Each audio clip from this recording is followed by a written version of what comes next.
বিসমিল্লাহির রহমানির রহিম। প্রিয় দেশবাসী, আসসালামু আলাইকুম।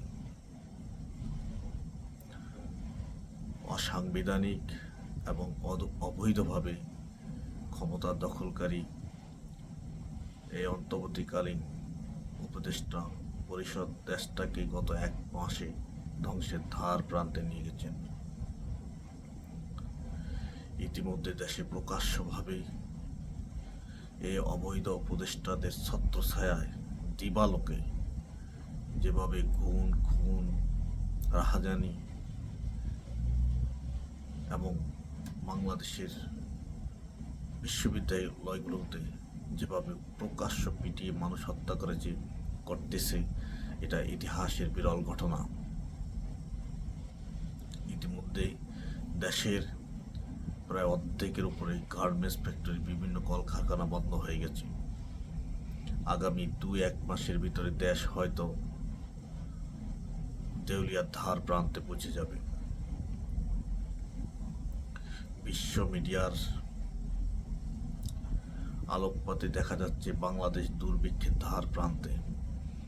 তাই আর দেরি না করে বাংলাদেশের সবাইকে এই অবৈধ ঘুষখোর অন্তর্বর্তীকালীন সরকারের বিরুদ্ধে রুখে দাঁড়াতে হবে। আওয়ামী লীগের নেতা কর্মী, শুভাকাঙ্ক্ষী, অনুরাগী, যারা ন্যূনতম আওয়ামী লীগকে ভালোবাসেন, দেশকে ভালোবাসেন, তাদের কাছে অনুরোধ থাকলো রুখে দাঁড়ান, আর সময় নষ্ট করবেন না।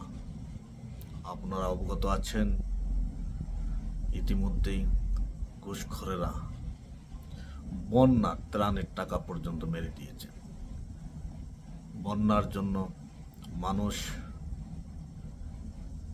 তাদের জামা কাপড় যেভাবে দান করেছেন, সেই পুরানো জামা কাপড়গুলো তারা পর্যন্ত বেঁচে দিয়েছেন।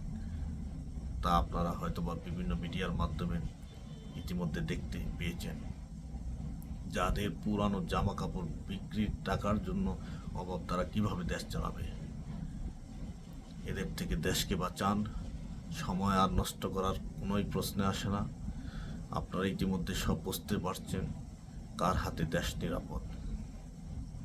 আমি বিশেষ করে আওয়ামী লীগের নেতা কর্মী, শুভাকাঙ্ক্ষী যারা আছেন, তাদেরকে আমি দৃঢ় কণ্ঠে বলতেছি, তাদের কাছে আহ্বান করতেছি, আপনারা আর দৌড়িয়ে পালাবেন না, গর্তে লুকিয়ে থাকবেন না।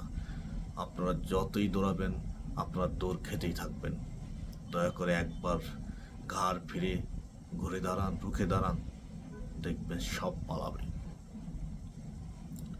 এটাই আপনাদের কাছে আমার প্রত্যাশা। জয় বাংলা, জয় বঙ্গবন্ধু, বাংলাদেশ চিরজীবী হোক।